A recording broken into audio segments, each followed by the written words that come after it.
Yes student, class 10th आप लोगों का जो भी सिलेबस में चैप्टर था वो आप लोगों का पूरी तरह से कंप्लीट हो गया है। इसके पहले आप लोगों को क्वेश्चन आंसर फ़ोटो के माध्यम से आप लोगों को भेजे थे, वो आप लोग उसको लिख लिए होंगे। अब आप लोगों का ग्रिफिन वाले फुटप्रिंट विदाउट फीट से जो लेसन है, फुटप्रिंट विदाउट फीट, उसका नाम ही है लेसन का नाम। तो उस लेसन में आप लोगों को 60 आंसर हम कराए थे और लॉन्ग आंसर की बारी थी। तो लॉन्ग आंसर क्योंकि कोर्स आपका हमको कंप्लीट करना था, इस वजह से पहले हम कोर्स को कंप्लीट किए, उसके बाद आपकी क्वेश्चन आंसर की बारी है। उसको हम शार्ट क्वेश्चन आप लोग जो है लिखे होंगे। चलिए लॉन्ग क्वेश्चन पर हम ध्यान देते हैं। तो आप लोग देखिए लॉन्ग क्वेश्चन पे सबसे पहले क्वेश्चन है, हु वाज ग्रिफिन। ग्रिफिन कौन था? How did he take revenge on his landlords. वह लैंडलॉर्ड से किस प्रकार जो है बदला लेता है। तो आंसर देखिए, Griffin was a brilliant scientist. Griffin जो है एक बहुत ही बुद्धिमान साइंटिस्ट था, वैज्ञानिक था। He carried out lot of experiments, और उसने ढेर सारे एक्सपेरिमेंट किए थे, असंख्य जो है उसने प्रयोग किए थे।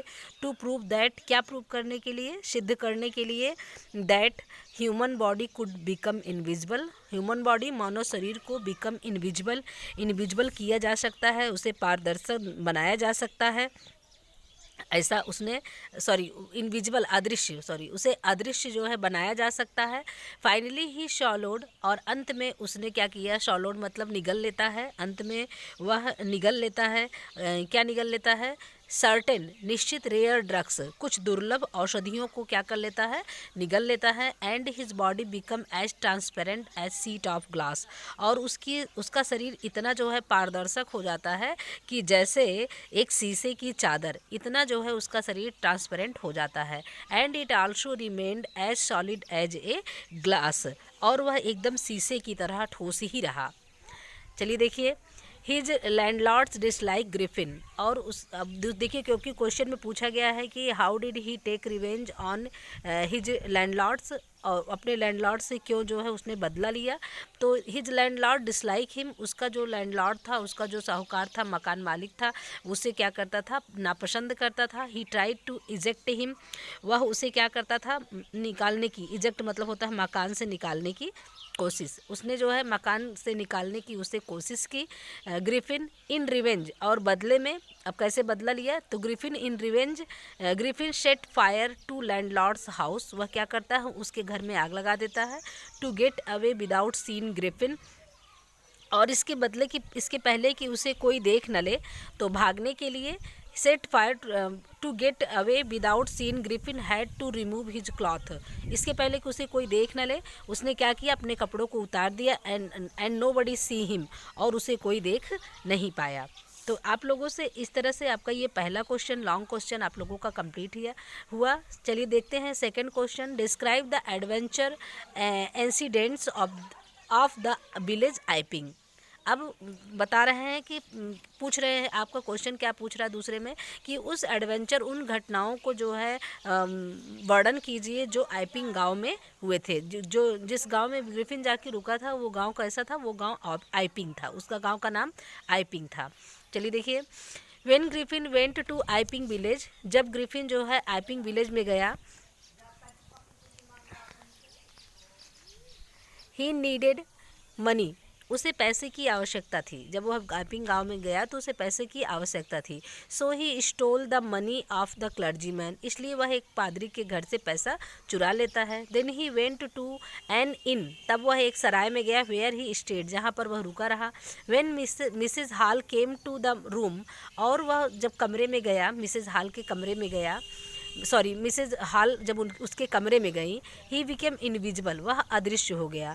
एंड शी फेल्ट, अब मिसेज हाल, सी यहाँ पर मिसेज हाल के लिए है, सी felt that spirit have entered into her furniture, और मिसेज हाल ये सोचने लगी कि जो स्पिरिट है, जो आत्मा है, हैव इंटर्ड, प्रवेश कर गई है।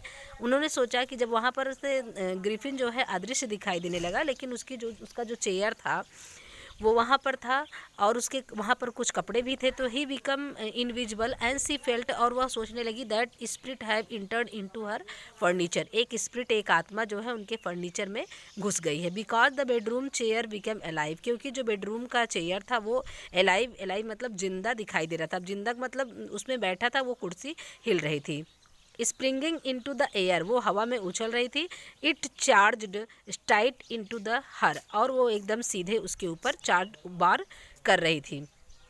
When the villager went to see him, जब विलेजर जो है देखने के लिए गए, he threw his mask, Griffin ने क्या किया, अपने मास्क को उतार लिया।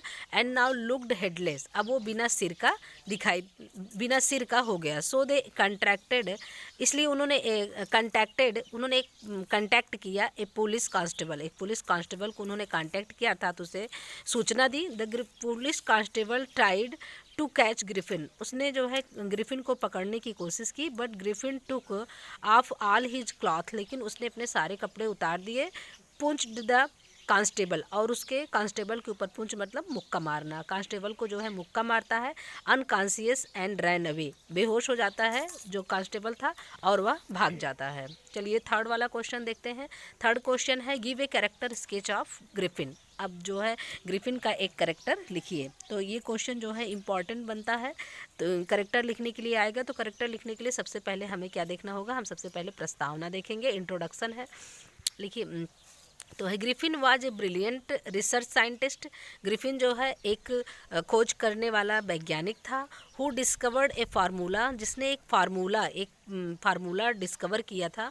For making a human being invisible, कैसे मानव को इनविजिबल किया जा सकता है, मानव को कैसे अदृश्य किया जा सकता था अपने फार्मूले के द्वारा। दूसरे उसके कैरेक्टर की विशेषता क्या है, इसेंट्रिक साइंटिस्ट, वह एक कैसा था, सनकी वैज्ञानिक था।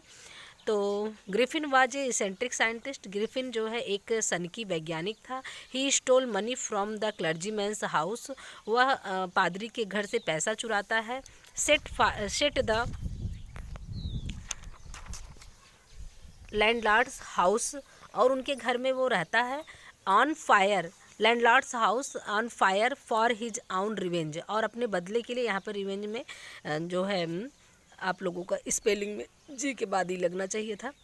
तो आउन रिवेंज, वह अपने बदले को लेता है, उसके घर में आग लगा देता है और अपने बदले को लेता है। चलिए थर्ड उसका कैरेक्टर क्या है, इरिटेबल एंड इम्पैटिएंट, इरिटेबल मतलब होता है चिड़चिड़ा, इम्पैटिएंट मतलब होता है अधीर, बहुत जल्दी अधीर हो जाता है। तो Griffin was very irritable and impatient, Griffin जो है बहुत ही चिड़चिड़ा किस्म का है और अधीर किस्म का है। ही लॉसेज हिज टेम्पर, वह अपने नेचर को खो देता है। ओवर पेटी थिंग्स, छोटी छोटी चीज़ों पर नियंत्रण खो देता है।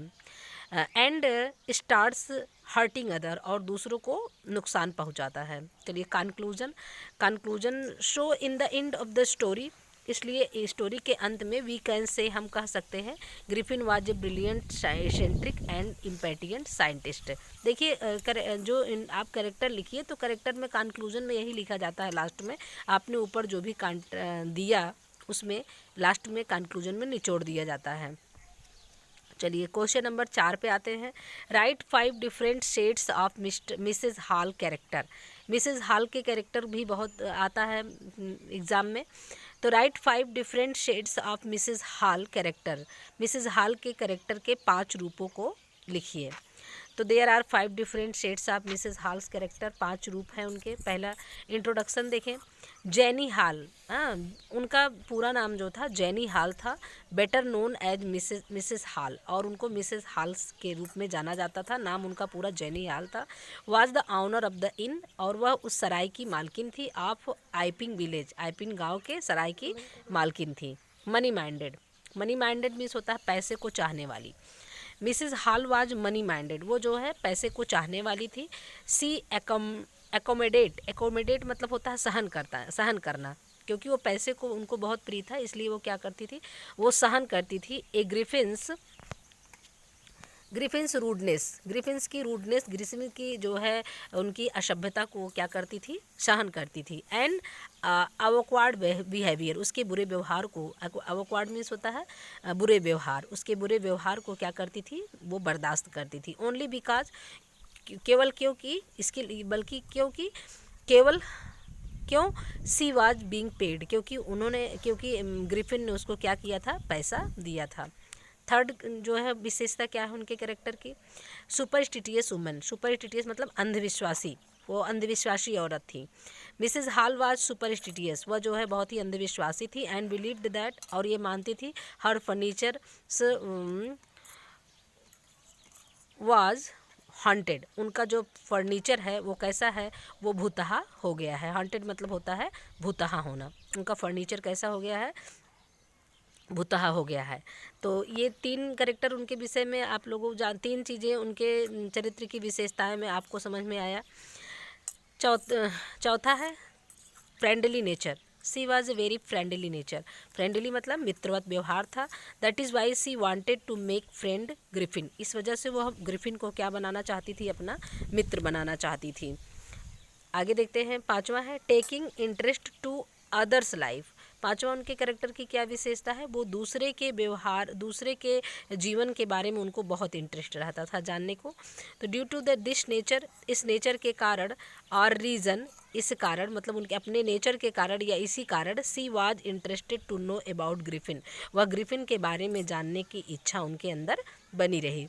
तो इस तरह से आप लोगों का इस लेसन का लॉन्ग आंसर जो है कंप्लीट हुआ। शॉर्ट आंसर इसके पहले आप लोगों को फ़ोटो के माध्यम से भेजा गया है। आप लोग इसको पूरा कॉपी पे लिख लीजिएगा। आशा है आप लोगों को पूरा एक्सप्लेन करके हम पूरा क्वेश्चन आपको समझाए हैं, और आप लोग इसको लिखिए, पढ़िए, याद करिए, और अगले लेसन का क्वेश्चन आंसर कल आप लोगों के पास जाएगा। ओके।